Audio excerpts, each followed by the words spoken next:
Welcome to my budget deck channel where I try to make decks as cheap and playable as possible, and if this is something you'd be interested in, then why not subscribe. Today we're going on an adventure, and this is Adventure Token the deck. I never thought I was going to make this, but in the end turns out you can make a fairly decent version that isn't too expensive, and obviously I had to because it was part of the new pack, and they got a new secret pack as well, so definitely had to showcase that one. It's a fairly decent deck. It's not like meta relevant or anything, but there's obviously a few upsides to this that I will be going over in the rating section. Let's start off with the card by card.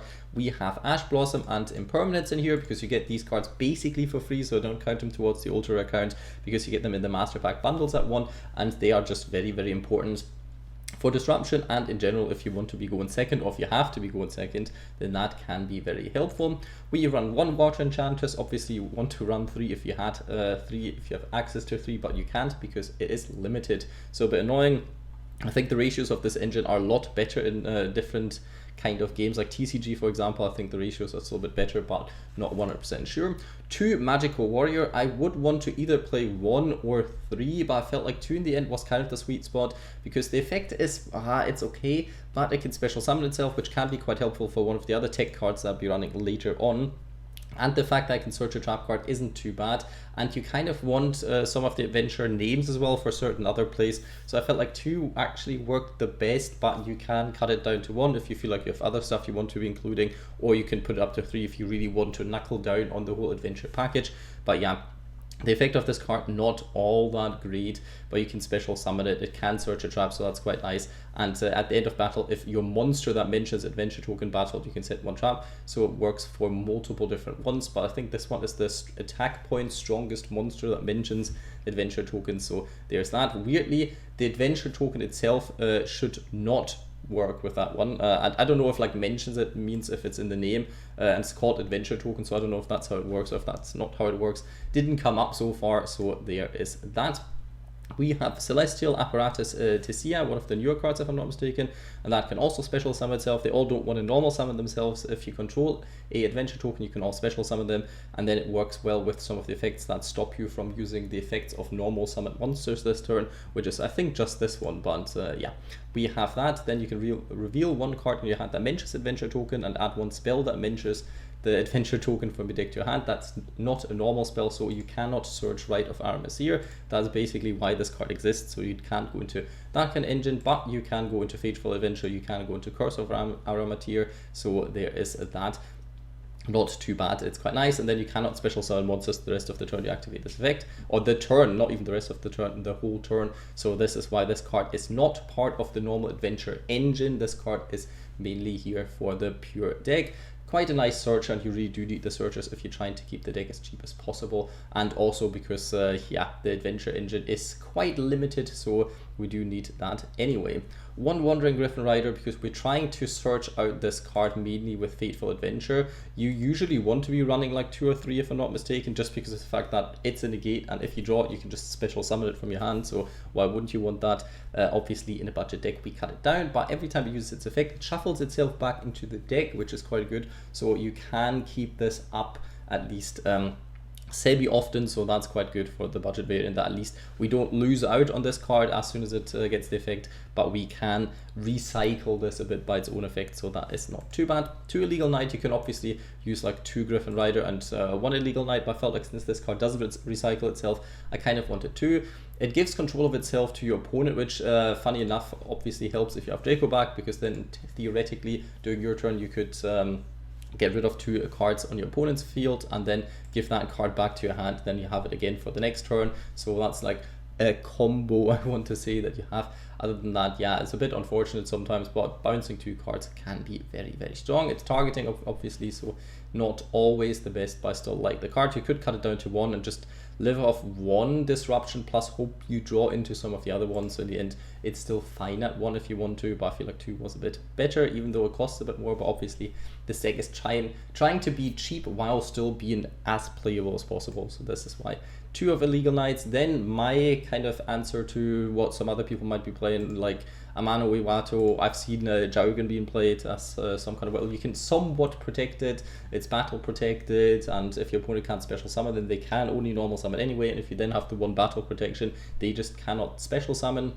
Neither can you though, so you have to find a way around this a little bit, but it can be frustrating if you've already built a board. This is a different way of it, since all your monsters can special summon themselves, although you don't really want to tribute any of those ones, but those 2, for example, or even the token, if you, for example, have Curse of Armateer, or if you have access to both of these, then you can tribute this, and then neither player can special summon monsters from the extra deck, which we do not really care about anyway, so I felt like this can be potentially quite nice, and you have some protection on it, especially with the field spell, which I will be talking about in a second. Puff Extravagance, very, very good in this card, because extra deck does not matter, and extra cards, who would have thought, are very, very strong. Ask Pot of Greed about that one. We have Rite of Aramis here in here too, because yeah, well, of course you want that as a searcher, you want to be able to special a token, and you want to be able to search Fateful Adventure. This card is just so insane with what it does.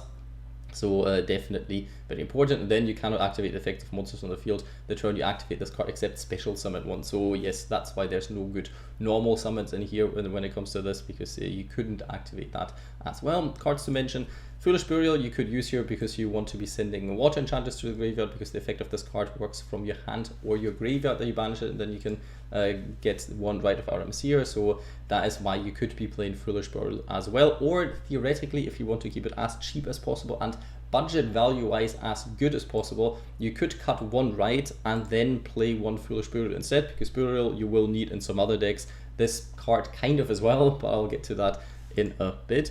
We have then 1 Danelle in here, just because of the fact that, yeah, this can boost your attack rather than affecting your opponent's monster. If you're playing against some kind of deck that works with the whole, they're unaffected to some of the effects, then the Pavilion is a bit worse than this one, because with this one you could still hope to beat over it. Other than that, this card isn't really that good anymore, because I don't really like this field spell, so I don't play it. So yeah, just in here because we can search out the equipped spells fairly often, and then having access to a multitude of different ones can be quite helpful. The more important one will be this one and the next one. Starlit Pavilion, kind of the same effect as the other one, but this lowers your opponent's attack points for each different monster you control that mentions adventure token. Not going to be that many, but at least like reducing your opponent's attack by 500 to 1000 can still be somewhat annoying from time to time. Can protect your Sloth, for example, that can be quite nice. And yeah, this card also, they have the effect that if they are sent to the graveyard, you can target 1 adventure token that you control, equip this card to that target, which can be nice because you actually have quite a few things that discard from hand. So there is that. 2 Draco back, because this card I feel like is quite nice with the bounce, and especially in a deck that is very grindy, because you don't really run any OTK engine in here whatsoever. So 2 Draco back to me makes a lot of sense, but also the trap cards kind of help you equip stuff from the graveyard, so you have ways to recover certain things, if I'm not mistaken. So there's that. And this one can bounce 1 well, if it's equipped to a non-effect monster, you can target 1 card your opponent controls and return it to the hand. So that can be quite nice, also to get your Illegal Knight back to your own hand. Now, a bit more controversial, triple of Forest of Lost Flowers. You don't really have to do it like this, but I like the fact that, well, Fateful Adventure, I think you have like 9 ways of searching this out from your deck, so it's quite easy to go into Starlit Pavilion, and then monsters you control equipped with Starlit Pavilion, any, not just like the token, are unaffected by your opponent's activated effects, which can be very nice to protect stuff like your Sloth or one of your other cards if need be. And also, if your adventure token destroys a monster per battle, you can draw 1 card, can also be very, very important, especially since we run, I don't want to say battle traps, but potentially sometimes that happens with Lost Wind and Forbidden Chalice, that your opponent tries to get rid of your adventure token, and then you flip one of these cards to boost the attack a tiny bit, and then you get a draw as well, so the card at least replaces itself. Not a reason why I run it, but it did come up one time, and theoretically is possible that happens more often, so I decided to go for this at 3, but it's searchable, so you can decide to only play it at 1 if you really want to, so there's always that. Then we have Fateful Adventure, definitely a 3 off. This is like 100% a 3 off, because this card is so incredibly good. Once per turn, the first time a monster you control equipped with a equipped spell would be destroyed by battle, it is not destroyed, so very important, especially if you want to go down the whole like Jaugen route. And Other than that, they have different effects as well. During your main phase, you can add one monster that mentions adventure tokens from your deck to your hand, then send one card from your hand to the graveyard, which usually you want to be adding one of those two, but if you already have them for some reason, then you can go for something else as well. And if a monster is normal or special summoned from by you or by your opponent during either player's turn, you can take one equip spell that mentions adventure token from your deck, either add it to your hand or equip it to one adventure token you control, so that can be very helpful as well. The next card is, I only run it at 3 because I don't have like access to Foolish Burial in for the budget variant, and I thought you do need, especially in a pure variant, all the ways that you can get of getting into adventure tokens, but the card itself is, it's just like decent-ish. It's not amazing. It's not even remotely close to Fateful Adventure. It's, well, okay-ish. I like it, but it's not the craziest card. You can keep spamming out these tokens. It can be quite nice, but you always have to send one card from your hand to the graveyard, and you cannot special summon monsters the turn you activate this effect, except the adventure stuff, so that's somewhat problematic if you want to ever go into some extra stuff, which usually you don't really, but, you know, could potentially be problematic in certain other variants, so it's not that splashable with anything else but the adventure package. So you could theoretically, if you only have 2 of it, try it out. You might not need that much of it because you do have quite a few searchers, but if you get Ash Blossomed, and it can be problematic, so I like to run 3. I tested it with 2 and I wasn't 100% satisfied, but if you want to be trying it with 1 or 2, then you can try it out and then see, oh, do I not have enough access to the tokens? Okay, then I might have to add 1 or 2 more of this one in. Now the cards that usually should be hand traps, like Maxi, like Ash Blossom, like Effect Veiler, like whatever you want, everything is possible, but Forbidden Chalice good for going first and second for budget deck, and Lost Wind quite decent in this deck because you can always use it as a discard, and at least it's not completely lost. You will get it back at one time. It's very televised, but at least you gain some more resources back from discarding cards, because other than that we don't have that many good discards in here anyway, besides the equip spells, obviously Infinite Impermanence, and 1 Thunder Discharge. I was contemplating playing 2 or 3, because I feel like this card is, like, the effect is really strong, but it only really works out if you have access to your equips and one of these monsters, and that kind of depends on you having access to Fateful Adventure. So every time you have access to this card will probably most likely be live, but sometimes it won't be, and that is very problematic in certain situations. So I felt like 3 felt a bit cloggy. I'd rather run some generic stuff that always kind of is live, rather than running a card that potentially sometimes isn't, but they this one is searchable, so I'd like to run one of it, and potentially that can come up. You can decide how many cards you want to be playing of this. Theoretically 3 is very possible. Theoretically you can also say like, generic cards are a lot better than this one, but this one at least has the effect that you can equip one equip spell that mentions the adventure token from your hand or graveyard to one monster you control, so that can be helpful as well. And I definitely wanted to go for 1 Breath of Resurrection, mainly because we don't run that many illegal knights, and even Griffin Riders, if you put like Hydrus or whatever, then we have a chance of getting them back, especially in the grind game. And since this card is somewhat searchable as well, I felt like it wasn't too bad. Plus it also re-equips one of your equip spells. That can be nice, so I decided to run one of the 2 of this mainly just because it's a budget version. Usually I don't think you'd necessarily need it, but it can help you going into certain things, and also can help you finishing out games a bit more quickly than you would usually do otherwise. Other normal summons that you could be running for more of which Sloth is Consecrated Light if you really want to, if that fits in with the meta. You could run Ally of Justice Quarantine if you want to. You could run Denko Seka. If trap decks annoy you, then you can switch out all of these cards with hand traps, and then you can play Denko Seka if you want, because this is not an effect that triggers, so it doesn't matter, like you don't activate it. This is just like a lingering effect, so this still works effect wise. And other cards you can consider for the deck is there can be only 1. The only issue with there can be only 1 is the tokens are fairy, and this card is also fairy, so you basically cannot be using this card's effect if you have Tikaboo app. Bit annoying, but it is what it is. For the extra deck we have 1 of the 3 of this, 3 of this, 3 of this, 3 of this, and 3 of this. The extra deck really doesn't matter whatsoever, but if you want to, you can obviously play like some good Link stuff and whatnot. There's plenty of things, but the only Xyz, for example, you can really go into would be rank 4s. Depends on what kind of stuff you run. Theoretically you can go into rank 7s, but I don't think there's any rank 7 that you usually want to be going into, rather than having those 2 on board, so didn't feel like that was necessary at all. Let's move it to the rating section. So let's talk about the strength, the power level of this deck. How good is this specific list? And I would probably give this like a very low-ish 3 out of 5, if not like more of a high 2 out of 5. The thing is, you can theoretically be quite disruptive with it, and some opponents' decks will have certain issues with it, especially if you get the Morphage lockout, but it is a bit bricky because sometimes you will get no way of getting into your adventure token, then you can basically surrender. Sometimes you'll get too much adventure token stuff and not enough other things, and without the hand traps, you already lose out on that winning scheme with this one. So we have a bit of an issue, and yes, I will be quite nice and give it a low 3 out of 5 because it's not terrible. You can do quite a lot, especially if you get to go first, and if you can establish a board. It's not awful, and it's definitely 100% playable, but there's obviously lots of decks that do quite a lot better, but very, very, very low 3 out of 5.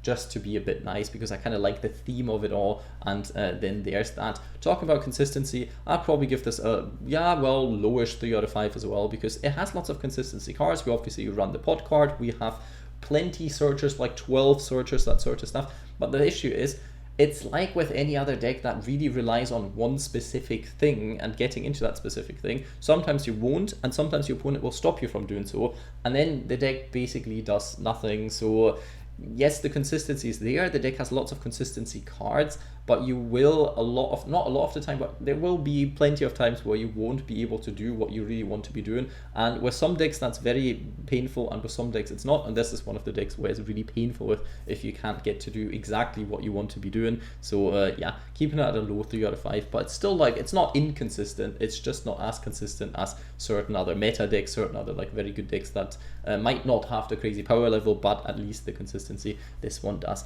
not. When we go to budget value though, this deck I would definitely give it like a high 4 out of 5, if not even a 5 out of 5. Let's keep it a high 4 out of 5 because it's so reasonably expensive, at least the deck, so that's where some of the points go away. But the thing is, with this specific list, you can nearly use all of these cards in any other deck. Well, not any other deck, but any deck that doesn't use the normal summon really that much, because the adventure engine is still decent. I guess it's not the best engine. We've got plenty of stuff now in the meta. It's not really played all that much anymore, but that doesn't change the fact that it used to be like a very good engine. It's still a decent engine to play, and most of the ultra rares you see here, or all of the ultra rares at least, you will be able to use. You won't really use 2 illegal knight, but that's that. Other than that, you will be able to use every single card but that Curse of Arametir. This one you won't really need because you can't use it because it locks your special summon, but any other expensive card in this deck you will be able to use in a multitude of different decks. So even if this is the pure variant, doesn't mean you have to play it in a pure version all the time. You can use it for lots of different things, and it's fairly decent as well as an engine. So I would say this is a solid high-ish 4 out of 5 in terms of budget value, because you do get quite a lot out of it, not specifically from this list, but from the cards that are in it, if that makes any sense. And let's look at a replay as well. So we're getting to start, which is always very good. Pot of Extravagance, we have Rite of Aramis here, so we have quite a few good cards. We have some of the Lost Forest of Flowers as well, so we might be able to see how that plays out, depending on if our opponent has an Ash Blossom for us here, which they do not. We can now go into Rite of Aramis here, but they have Maxi. Does it really matter though?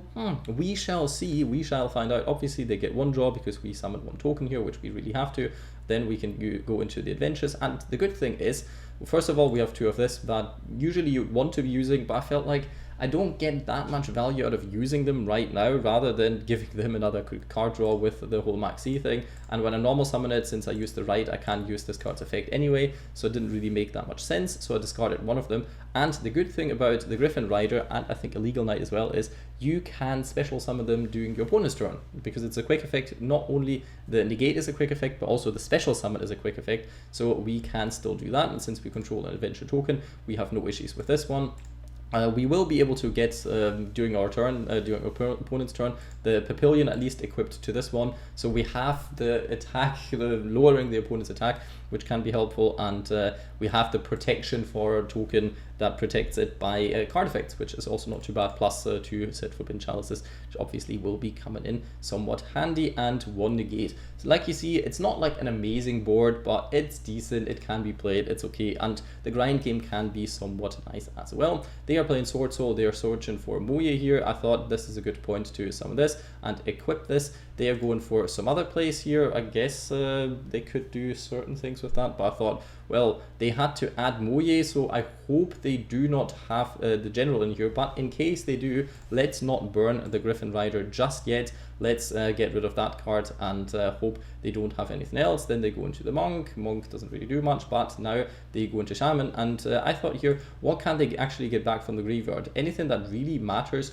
that I can't be dealing with, and I think I potentially should have been a bit more afraid of them playing the other 10 monster, but for some reason they just bring the other card back, Moye, and then don't really have anything. I don't know why they don't want to be going into the other card, because they could have cleared my board here with the 10 in the end, they didn't decide to, or they didn't have it. They just played this card for getting back some of the, I think was it Mare Mare?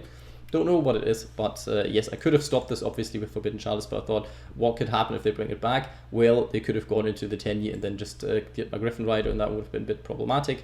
Yeah, should have negated this, but I was still convinced they might have had the strategist in their hand, so I kind of wanted to wait with that, but turns out they did not. Don't know why they ended on this then. I'm pretty sure there's better plays that you can be doing, but we could have also stopped them if I wasn't so greedy. So in the end, you see, plenty of things can be done if one is not as greedy as I am, or bad at the game, if you just straight want to put it like this. Dimensional Fissure doesn't really do all that much to us in here, because the discard effects aren't sent to the graveyard. They just, I think, want you to... actually, you do have to send it to the graveyard, so that can be problematic. But yeah, it can be done still absolutely fine, because the effect still works, because we can still send certain cards to the graveyard as well anyway, because all the monsters are banished.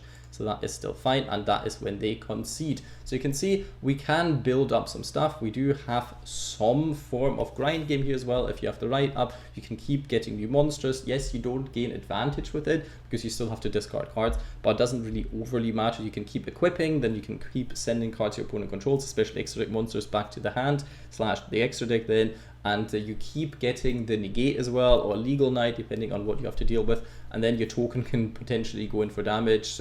If you have the field spell up, potentially run over some opponent's monsters because they didn't get to put up a big board, and then you draw more cards, and so on and so on and so on.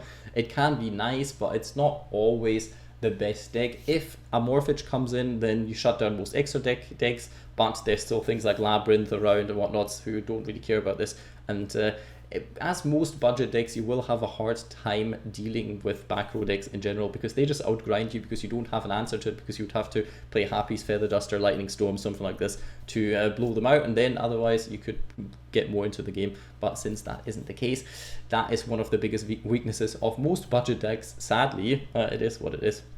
Konami kind of structured the game so trap decks would be a tiny bit better, because they weren't really played at one stage of the game. So I feel like they never really add good spell trap removal to any archetypal effects, because they kind of want you to play certain other power cards in it, so it takes up some extra deck space, some main deck space, and so on and so on and so on.